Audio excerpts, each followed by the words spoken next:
I'm Jamie O'Kane, CPA, Small Business Advanced Tax Planning and Compliance Extraordinaire, and this is the Abundant Beans Podcast, the podcast that takes my love for learning what makes people tick while digging into the good, bad, and ugly of small business ownership. We strive to give you the insight that only those in the trenches of being and working with entrepreneurs can provide. Today on the podcast, we have Philip Richmond, DVM, CAPP, CPP, CCFP, CRT. Holy cow.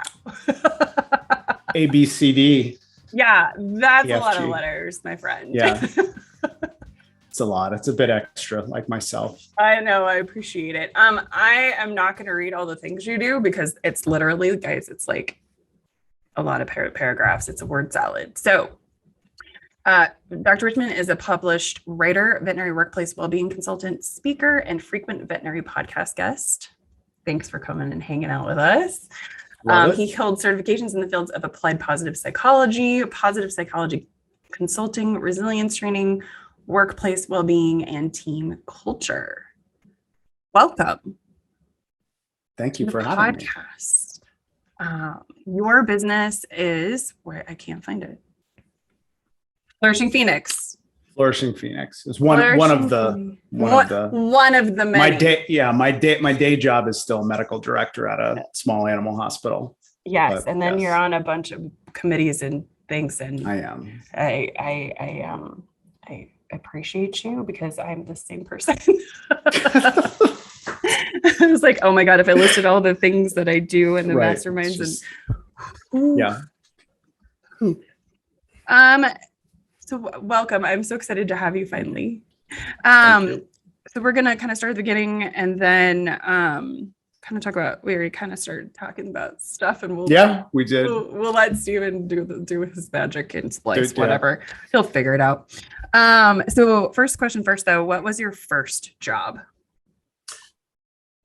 I've worked in the kennel at a animal hospital. I love it. You grew up with animals? Like, did you grow up on a farm? Okay. No, that's pretty common. Yeah. I mean, I had ducks, which I love ducks, but I mean, we had dogs, we had dogs, cats. And then we had ducks, and then we had horses, but we didn't have a lot of money. Like we were like the kind of the redheaded stepchildren. Like when we did stuff, like I had patched up boots and stuff, and God bless my parents for putting any resources together to let me do that. I didn't realize until now, like how expensive that stuff was, but just great. I was grateful to have the exposure that I did and just love it. I mean, very few veterinarians, don't love animals. I mean, I think we all share that. So yes. Yeah. And you also have a bevy of current animals. I see that one. Yeah. Y'all, if you're listening to this, you have to hop on the video because there is a dog like back in the couch behind Phil. And she's just like asleep. And all you can really see is her feet and her nose. Yeah. Nose, feet. Yeah. So hop over to YouTube and check it out because she's adorable. What's her name? Piper.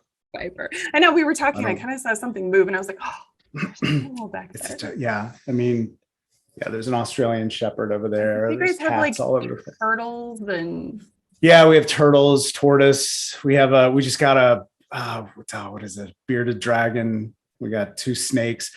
My wife, so my wife's a veterinarian too, which is why I should have prefaced that before anybody calls the county on us for having too many animals. But pretty sure we're over the limit. But anyway, but so for our 10th wedding anniversary, I'm totally I have a client that works at a jewelry store. I was like, I'm going to get her a new band. She wanted like diamonds all the way around. She had mentioned it one time and I was like, I had it all set up. And she's like, no, I want to go to Repticon. And we dropped coin on like this ball python. And I was like, I mean, okay. I wasn't expecting that. No, I love that. Yeah. We just had our 18th anniversary. Oh, congratulations. And I should tell you kind of cool fact. Josh Weisman, your friend Josh, we got married same day, exact same day, same date. Everything. That's hilarious. Yeah, I didn't know funny. that. Anyway, yeah, you were saying about your yeah. So we your just wedding. did our 18-year anniversary, and we went axe throwing. But wonderful. It was awesome. I won. It was great. Of course, it was great fun. solid. It was a lot of fun, and I can't wait to go again. That's how we are. It's just like, what can we do that's like new and fun and competitive? They do this thing for like it's this haunted house that's out in the middle of the woods, and it's just they do it up over here. It's Screamageddon, and they have axe throwing. Like we go every year, and this is the same. This is so funny because it's like during Halloween or whatever. It's it's like a scare place. It's a haunted house situation, and now they've got the axe throwing during same thing. When it's that, and I was like, interesting. I'm not a haunted house scary person, so I walked in and I was like, oh, this is that haunted house place. And like you have to go to the bathroom, like everything's draped and like all this stuff. I'm like, this is creepy AF. But I'm gonna go through axes. They have an outside and an inside. And I drinks and stuff. It was really fun. I had a great time. Awesome. So give us the rundown on your career journey. So I had kind of a circuitous route to vet school. So I went, so I went to University of Florida my freshman year for undergrad, had an ROTC scholarship, got in a fraternity, lost my ROTC scholarship, didn't go to class a lot. And so moved back home, lived at home, had to get like two or three jobs and then pay for community college because my parents they just didn't have financial resources. And so I did that. And then my father passed away when I was 20. So it was really challenging for me. And so I took off. I was off school for a few years, got my personal trainer certification, did that. And then I was like, I just like, I don't want to do this for the rest of my life. And so I went back to school, and I kind of was a little worried, like my brain was broken. And I took a general psychology class and did really well. And so then I got serious about school, and then went to University of Florida for vet school, got my first job. And I should say, so I do share this. So, the reason why I'm, active in a lot of the things that I am. So in 2008, so I was 2 years out of school, a year and a half out of school. I burned out, burned out severely, had an alcohol and substance use disorder. It was my only coping mechanism for that. One of the main reasons why I had that, and I like to share this because of the stigma that's associated with it, is adverse childhood experiences. So if we have some of those things, like, have you ever had my father had alcohol, he was an alcoholic, and also had bipolar disorder. That then just all the things that are associated with that. If you have 4 out of 10 of these ACEs, these adverse childhood experiences, you're 7 to 10 times more likely to have a use disorder, and 30 times more likely to attempt suicide. I had, not that it's by no means like a competition or anything like that, but I had six out of 10 of these. So it was, when I was a kid, like I was already set to have that. So with the genetic, genetics one, then experience, with the experiences, it's challenging for people that have use disorders. And I'll also say this one more stat. There was a addictionologist that was interviewed a few years ago. He said out of the 1,200 people with use disorders that he had treated, 1,100 had 3 or more ACEs. So, when we see people that have use disorders, when we see that, because the behavior is challenging for us, it's like, why are they doing that? If we can have some empathy and realize that those people, before they had a say in anything, during childhood, were really, really hurt. So No, I think it's important Cool. to talk about those things because those experiences, Mm-hmm. and also genetically, I think I've shared I'm ADHD. We just found out my Mm-hmm. husband Me is, too. my daughter is, like, Yep. and we know that there's the more I learn about ADHD, the more I learn about like the coping mechanisms and Mm-hmm. the masking and the genetics and Yep. like all of this stuff, which I'm sure, like I said, like I have family members that have had, addiction issues, and Mm-hmm. they're the ones I also like. I think all of us are probably ADHD, Yeah. right? And this, like, Yeah. this is my genetic way that people were like handled it, right? Yeah. Or like genetically, like a lot of those things go Right. together, or they, Yeah. an experience go together. Yeah, 100%. And so my mom probably, like, her and I have really talked about it like over the past like 5 or 10 years. And she absolutely, grew up same thing. And so that was another coping mechanism I know for me, was just to kind of like, it kind of slowed my brain down a little bit. And anyhow, but Yeah, I think it's important to it's important to Yeah. all, like, to share all those things, because this is It like is. stuff we don't talk about enough.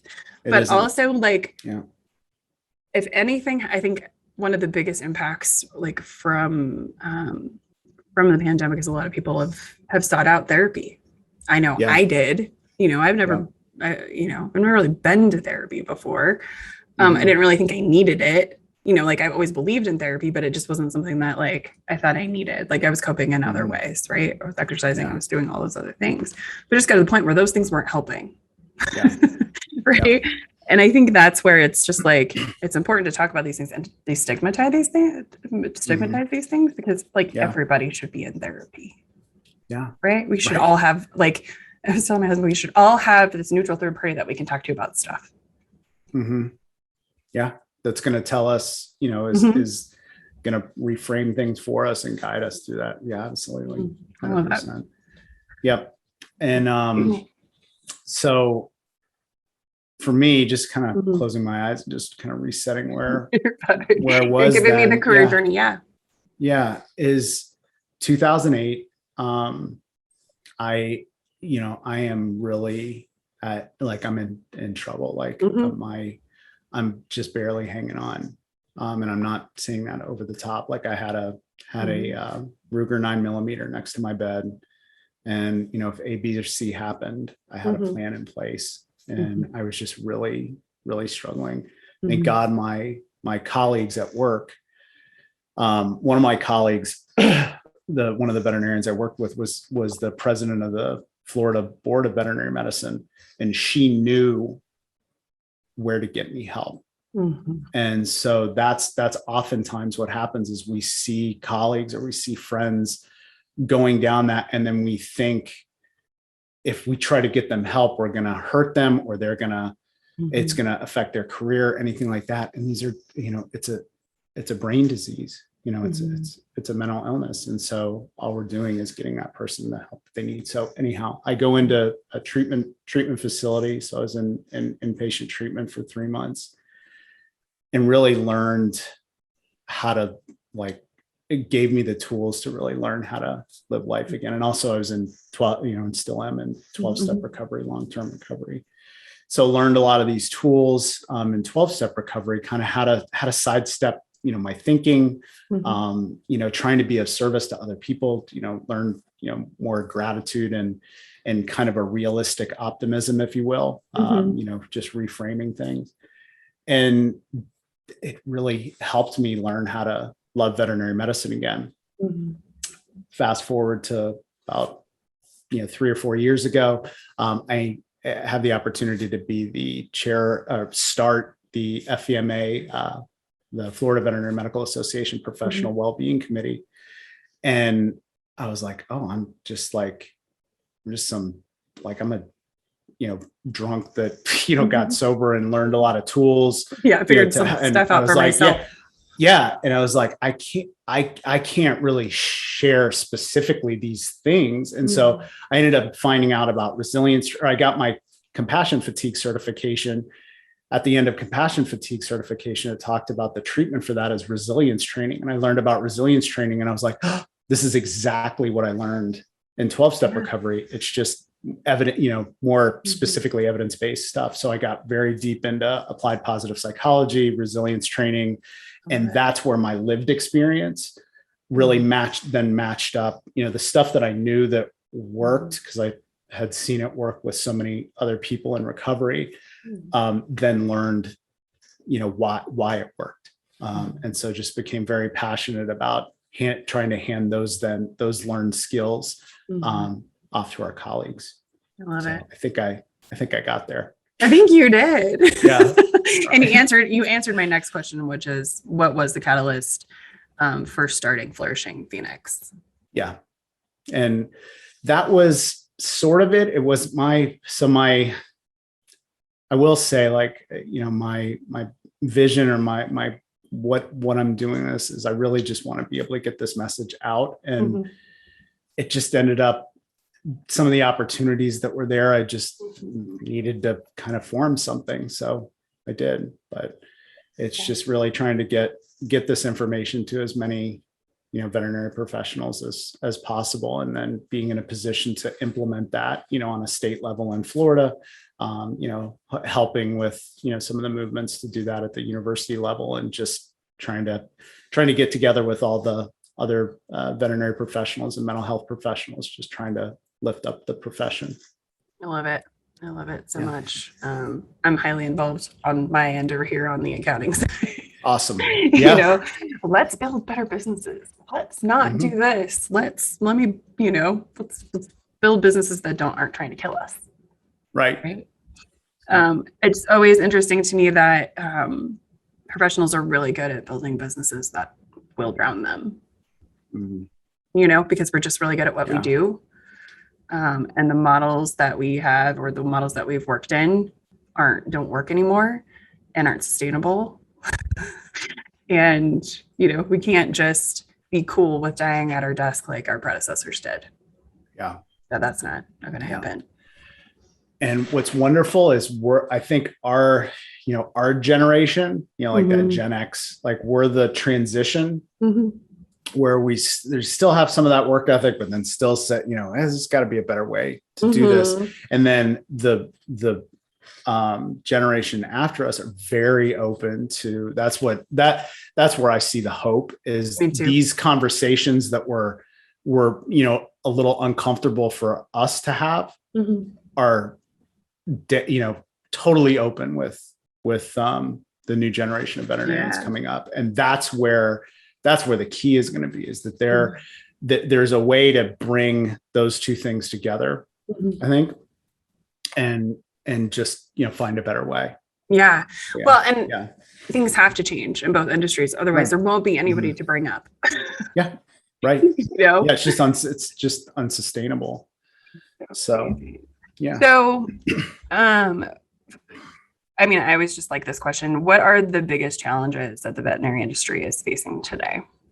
It's a good, there's certainly a number of them. I would say the ones that I can speak to is the education, is putting well-being education, making that as important as diagnosing heart disease, or, learning how to, properly coaptive fracture, any of those things. Like, those skills have to be there. Kind of got there in professional development, where it was communication and that sort of thing. What I would say is, like, if we are very emotionally aware, and if we have a high degree of emotional intelligence, and we have some of these other skills of resiliency, the communication almost kind of goes along with that. Yeah, is that it's almost, side benefit of that. So it's learning to do that, and then just having systems in place that make us a little bit more agile, as far as not trying to, just jam out as much production, out of every veterinarian as possible. Right. And that there is a way to do that. And it's just, we're going to have to do that and find the way. So, I think, from what I'm understanding is, I understand suicide's a huge issue. Yeah. Right. Veterinarians and dentists have the highest rates of suicide, right?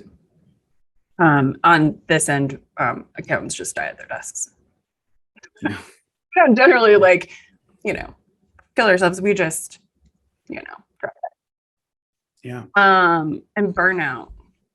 And the number, I just, from what I hear from my clients and other people in the industry is that I think the number of pets per household like doubled this last year because everybody like during the pandemic went and got animals. Yeah, it's interesting. So there was there was a study that Matt Sloy just came out with, from the AVMA. It was kind of interesting. So they, if I remember correctly, I think they might have just looked at shelter adoptions and that those numbers maybe didn't line up, but that they didn't look, the pandemic puppies. I think subjectively, I feel like we all saw some of that. But it's also the other thing, and this is what I was talking to our mutual friend Josh about, is our capacity to do the job decreased because of the anxiety, all the underlying other things. We just emotionally, physically, spiritually just did not have the extra capacity to perform that job, and anything laid on top of that, it was just incredibly challenging. And so that too is one of those things is we cannot, I jokingly talk about way back there was a movie called Hunt for Red October, and these Russians were in there, put it at 110% on the reactor, and it's like we can't run that, and that's all we've been doing, and it's like you can't, that works until it doesn't. And that's that unfortunately is compassion fatigue, secondary traumatic stress, and all of this is that it just we jam it down until just can't do it anymore. And so with the burnout, there's that term gets thrown around a lot, and burnout really what it is it's an excess of demand versus our capacity to do that. Now, our capacity can be changed with tools potentially, with resilience training and that sort of thing. We can up our capacity. It's not really exactly our goal. We don't want to eke out, 10% more out of, somebody who's just getting slammed. That's not what we're trying to do with resilience training. But it's also, it is not solely an individual issue. It is almost more a systemic, issue. And if you have one person in your team that's burned out, if we do what's called a pro QOL, the professional quality of life scale, that's the one that we use in our clinic. If you've got one person that's at burnout, you're pretty much guaranteed, over half of your staff is there too. And so it's hard. So, go ahead. I just think the stress of the pandemic, a lot of people have kids, and I think I saw something the other day. It's like, if you have friends and family with kids, like just check on them. Like this is a whole nother layer, right? Especially with the Delta virus. And then in our profession, we had 6 different sets of legislation come down in the last year and a half. So not only are we like trying to take care of our clients, trying to manage all of that, and like, because we're all helpers and also generally very compassionate, we're worried about our clients. We're worried about their longevity. We're worried about their sustainability. And then every time we turn around, we have to learn something new. I was a PPP expert. I'm now an ERC expert, but like, there's like a bajillion things that we need to know. And every time I turn around, stuff has changed on us. Something else. Right. And it is just like, I understand this pile-on, and I'm watching the same thing happen in my profession. And it's just like, we're coming up on deadlines right now, and people are just like, what, how? Like, it hasn't stopped, many of us have not had a vacation, because we can't stop, because there's so much to do still. And we can't give of an empty place, but it's just so hard to run these businesses where you've worked on volume. And you just don't have the capacity to do that. Anymore. And there's this, and that very similar in veterinary medicine, as well. And so, one of the things that comes to mind when you say that, is that we can't do that. So we can't, and that's where, like in veterinary medicine, we're, to the point where we are having to do things that we never thought we would ever do, that we're turning a patient away. I mean, and the difficult thing is it's not, before it wasn't, I don't want to say it was doable, but everybody else is in the same boat. And so it's like, if we make one decision to send a patient somewhere else, that other clinic is in the same boat that we are. We're all swimming in the same sea. And it's like, and seeing that too, like, I mean, we try to be very judicious about, or very cognizant about, transferring stuff to the, to like our big specialty clinic and everything. Cause they're getting it from everybody, and it's just anyhow, what I'm getting at is that we're having to find different ways to still deliver care. And so that's where, some of the telemedicine and some of the other things, and just what does it get down to is communication, though, is that clients see that, they're like, they're used to like, I want to come in right now, with my pet, and we honor where they're coming from, but then give them some other solutions that, we can try. And we can, I don't know, in accounting, that you can have, like give them an app or something to take care of something before.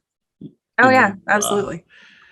But just the having to broaden our scope as to other options to deliver care, and it's just, and that's where we're at. And it's really out of survival, is that we've reached that point where it's difficult. Well, we're doing better at it, I would say, like our particular practice for like maybe the past 4 months. But up until then, it was hard. Like I think that's, under that pressure though, right? We have to adopt things that maybe we were like almost ready to adopt or not sure. Yeah. I just did a whole presentation on boundaries in a virtual farm the other day, because we have so many farms that are going or have gone virtual this last year. Yeah.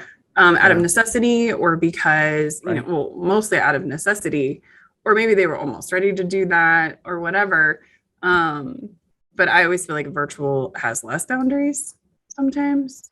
And so I went through like, how do you create boundaries in a virtual farm? Because you don't have time boundaries, you don't have space boundaries. And if we're adopting these technologies, how are we making sure that they fit into what we want long term?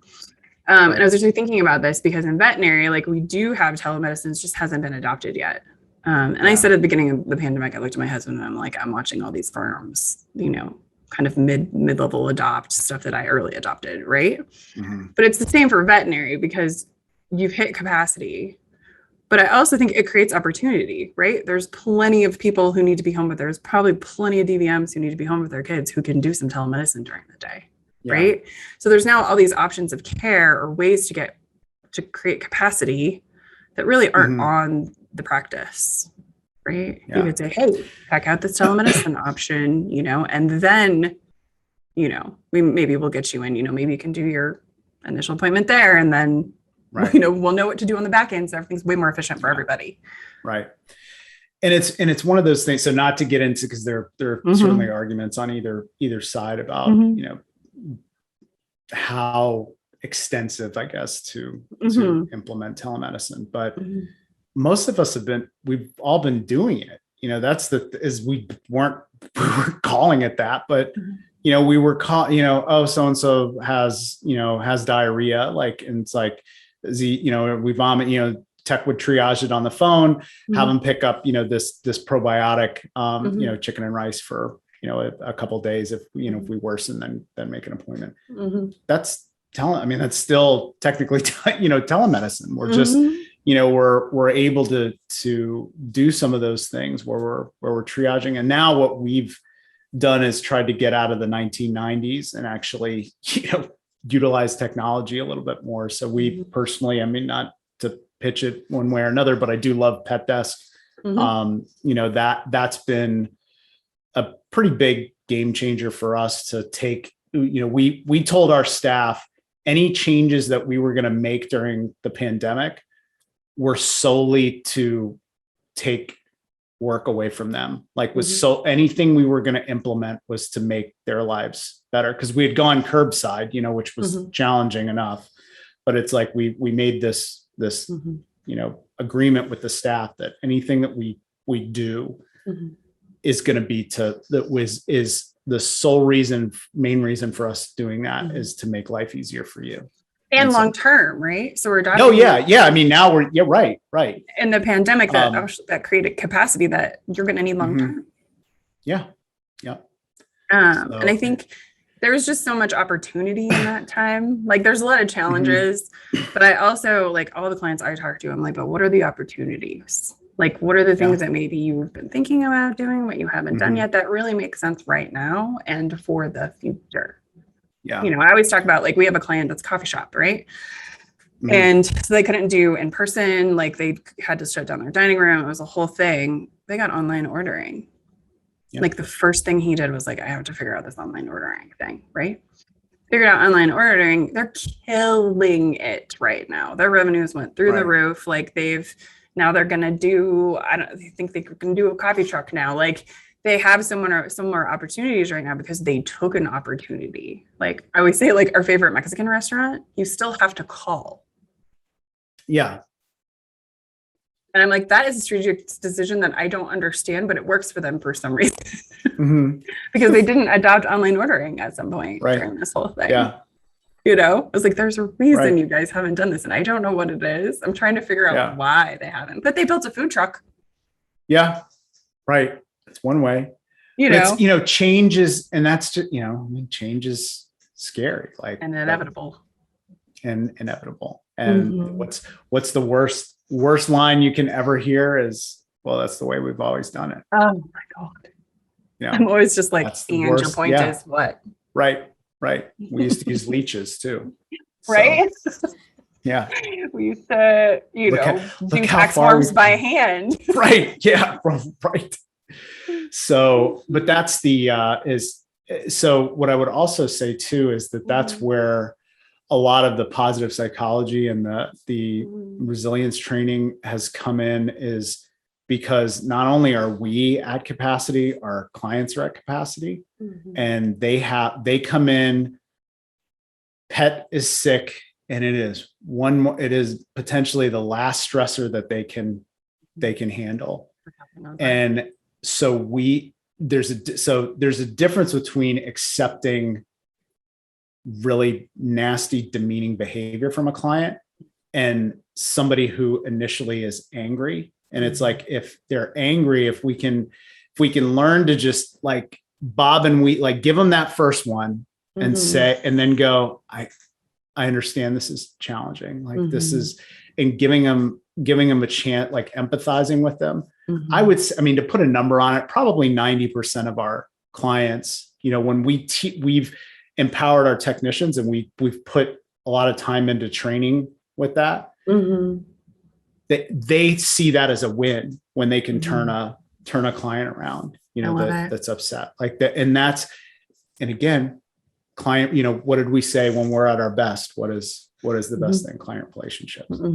And that has been one of the things that has created a sustainable position for me, is that if a client's angry and I internalize that, and then I fire back at that client, and I'm, boom, boom, boom. And then what do? I come out of the room, I bitch to the staff. I come home, I bitch to my wife about, they're in my head all day long, miserable. Like that's all day long.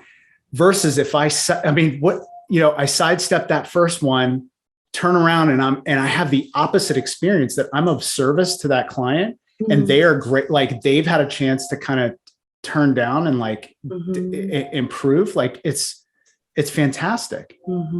So because you're modeling the regulation. Right. Yeah. It is hard, right? Yeah. It's hard when we're all stressed. Like we hopped on, I was like, my daughter's online for the next week. Like, Right. blew up absolutely my entire week. Right. Yeah. Thankfully we have family that help, but like, that Mhm. doesn't change the fact that I have to make sure she got all her work done every day. And like, you know, Right. like an online is so hard for her. You know, we Mhm. were up at 10 o'clock last night or 8 o'clock last night and she's having a breakdown. I'm like, just trying to like do that. Right. She's having a breakdown. I'm like, I understand that you feel like this is hard. I understand that things are hard right now. I understand this isn't the ideal situation, but we still need to get this stuff done. Take a breath. I will sit here with you. You can sit on my lap and we'll get it done. We'll work together to get it done. That's a hard skill, especially when everybody feels maxed. Right. But it also gave her a win because she was able to finish the things she didn't understand and was like, felt very overwhelmed with. So she went into today with yesterday's stuff done. I was like, I don't care if it's late. I don't care. It's done. We can not worry about it now. Right. She went in today without this like stuff that's not done yesterday, like without that weight. Right. Yeah. So we can always like help people through our own resilience, right? But it's always hard to find your own resilience when everybody else doesn't have any. Yeah. And so that was one of the things, what was funny is, well, it's not funny, but, you know, like we were talking about the burnout survey, and so this ProQOL, it has compassion, satisfaction, compassion, fatigue, and burnout. And so I generally, like before the pandemic, I always scored really, really low. I was very, very low risk burnout, very low risk compassion, fatigue, and very high compassion, satisfaction. When I took that, I think I took it kind of it was probably around August of last year. I was like, I'm feeling this. And I was like, I need to, take this. And I was like I wasn't high risk burnout, but I went from almost, lowest risk to kind of the mid range and the higher of the mid range. And I was like, whoa. Cause like, and like everybody else, like I could feel it. And I remember thinking, here I am, like I have all these tools and I am using the shit out of everything that I know just to like, if we're talking on a -10 to 10 continuum, where my well-being was maybe at like a 6 or a 7, generally speaking, I was doing everything I could to just maintain a 6, versus, and anyhow. Yeah. I think that speaks to just the stress, right? Like those, if the people who teach this stuff and like, these are their tools for life are having a hard time, the rest of us who haven't learned this, or you don't have this resilience, it's like, it's been so much harder for people. And like, I get that. So I love how you're saying like the biggest things are like, the biggest way out of like these challenges is, the processes. How do we create more processes and systems to create that headspace, but also how do we create those soft skills? And that's like really the big things. Yeah. Do you need to go? No. Okay, good. Not till 1:30. All right. So hold on, I have to go through my steps, my questions, because we've been kind of all over the place. Do you have 2 people with ADHD having a deep conversation? Yeah, I know. It's always really fun. Yeah. I was talking to my husband about this the other day. Apparently we all find each other. Because I'm like looking at our like friend group and I'm like, and you, and potentially you. And I'm looking around my family like, And then I married into a family with ADHD. And I'm just looking around like, but why do we do that? Yeah. Like we find all of our people, through that. But it's like maybe because we all relate on some. I get, yeah. My wife 100% doesn't. And I'm like, I know it's hard for you to understand. It's just my brain just doesn't work. She's like, why? I don't understand. Why don't you just leave your keys in the same place every time? She's like, I don't get it. And I'm like, honey, I know you don't get it. Like, well, that's okay. I don't get it. It's just never going to happen. It was going to happen. It was going to happen. I was diagnosed at 39. Yeah. Right. And I had all these processes and systems, and we do a lot of like, I have gotten myself to a point where I have a successful business. with ADHD. Mm-hmm. And it was very secret, it's a different route because we like change things all the time and we want to do things differently, or, we're like, I don't want that. I'm going to go do this. Right. Or I have this whole list of like fabulous ideas. Who knows if I'll ever get to them. But before I was diagnosed, I just thought I was broken, or like, why doesn't all of these productivity tools and like all these things I learned, why don't they work for me? Right. Why can't I implement these things? And I've watched, my husband also like, just like, put everything in like everybody's got to have a plan. And, like, that's kind of how we cope with some of this stuff, like put our keys in the same exact place so we don't lose them. Right.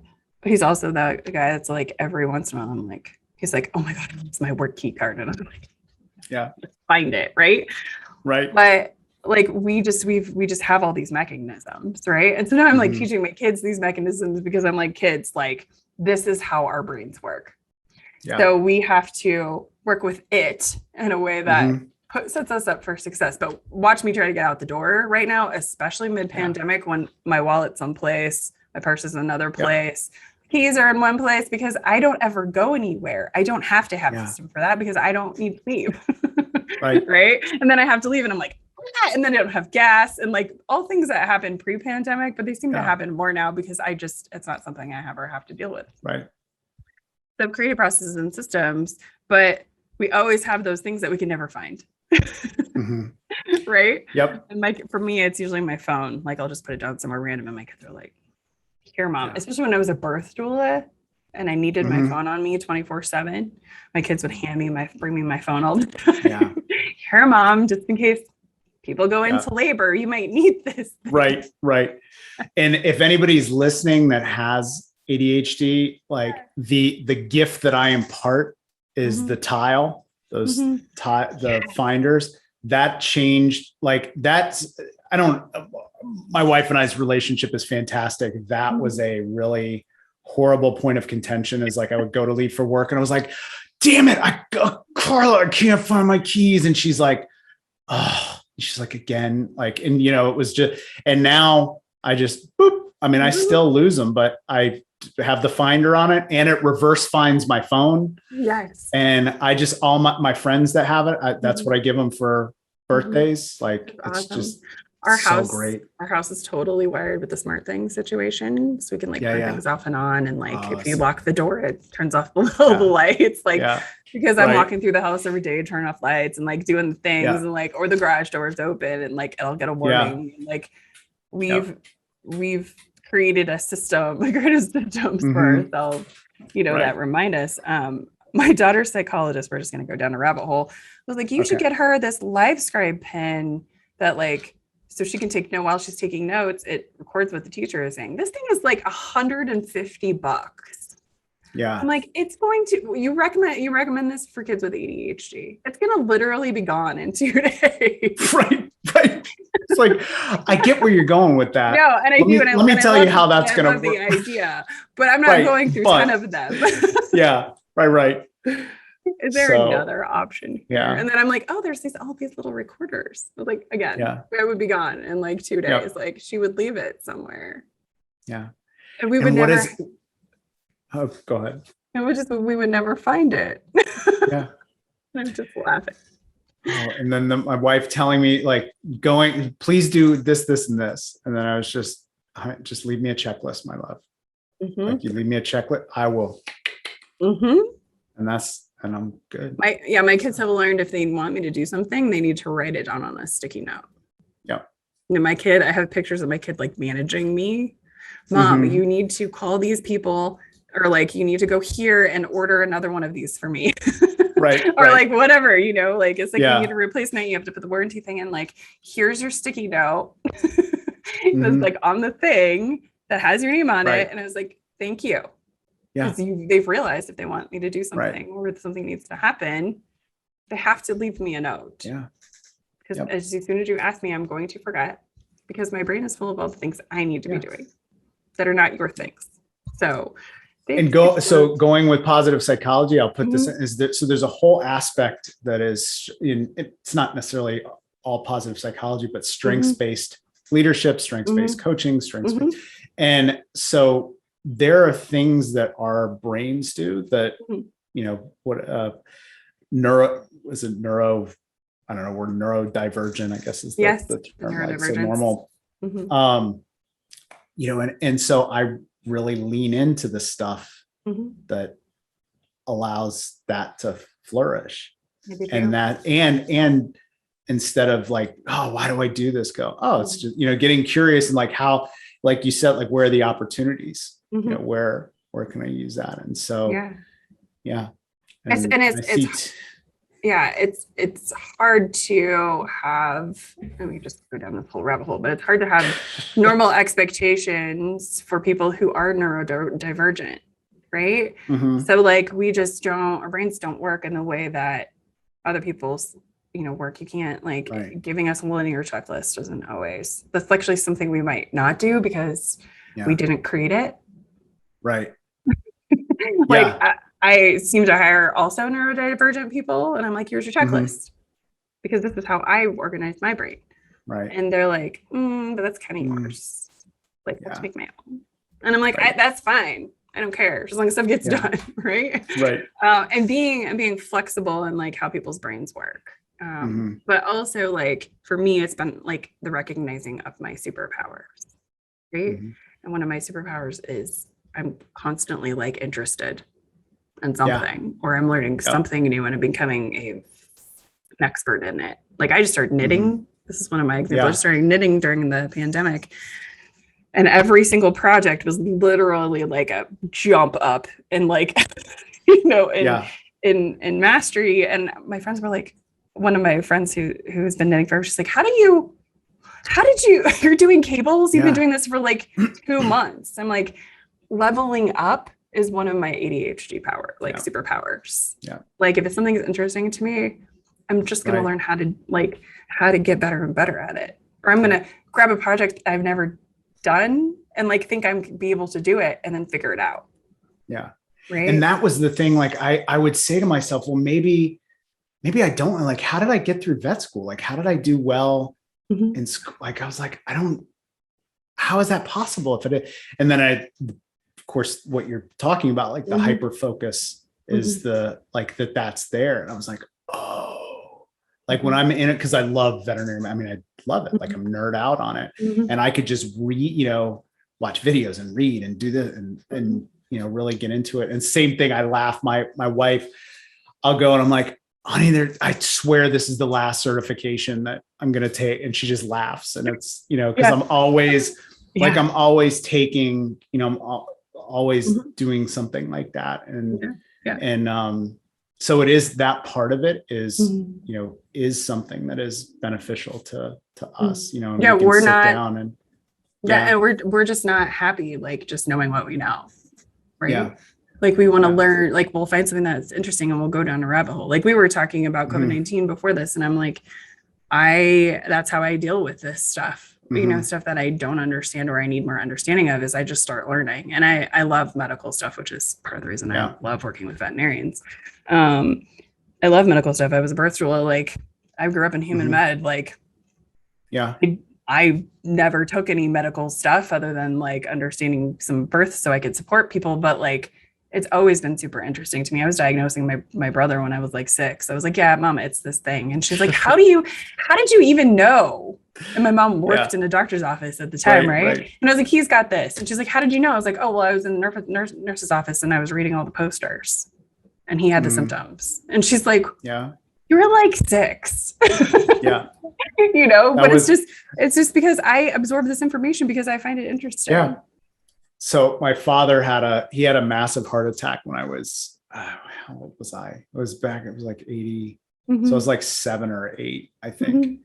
And my dad's cardiac, he was in ICU for like a month. And my dad's cardiologist is just a wonderful, wonderful human being. He gave me his key card to the medical library. So this is back in like the mid 80s or something like that.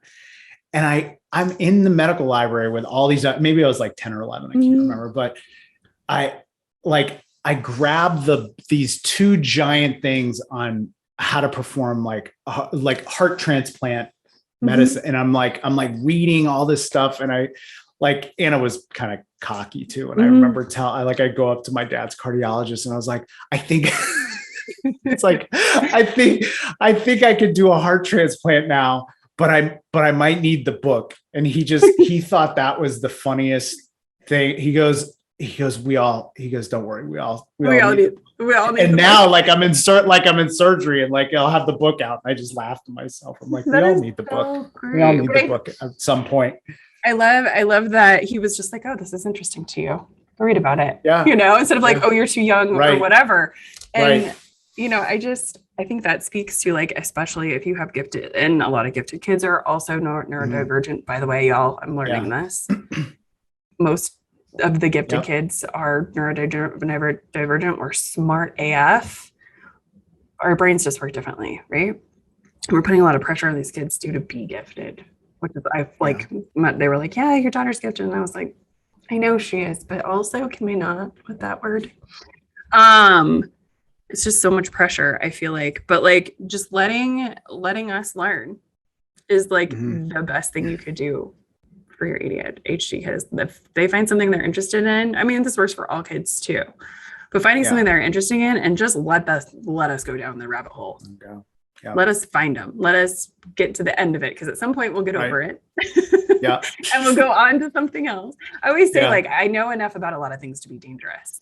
Yeah. Right. A good friend of mine the other day, I posted some ADHD meme and she was like, can I tell you, she's like, info dumping is one of my love languages. Can I tell you about nuclear reactors, some specific type of nuclear reactor, right? She watched some movie about, I think it was Hiroshima.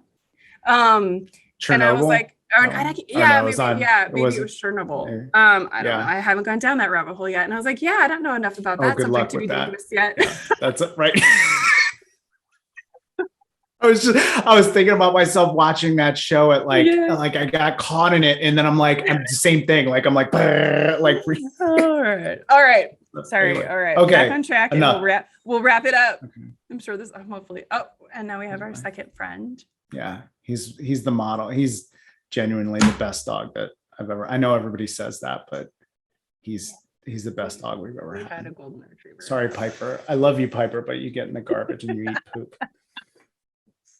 That dog is. That's the best dog. I always say my son is my favorite because he's just. Yeah. He's a golden retriever. I would say you're a golden retriever.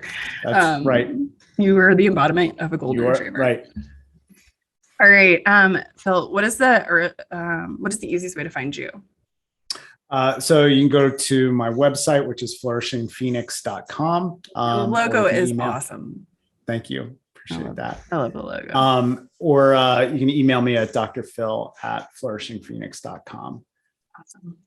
Awesome. So final question for you. What is the one thing a practice owner can do today to positively affect their practice and profession as a whole?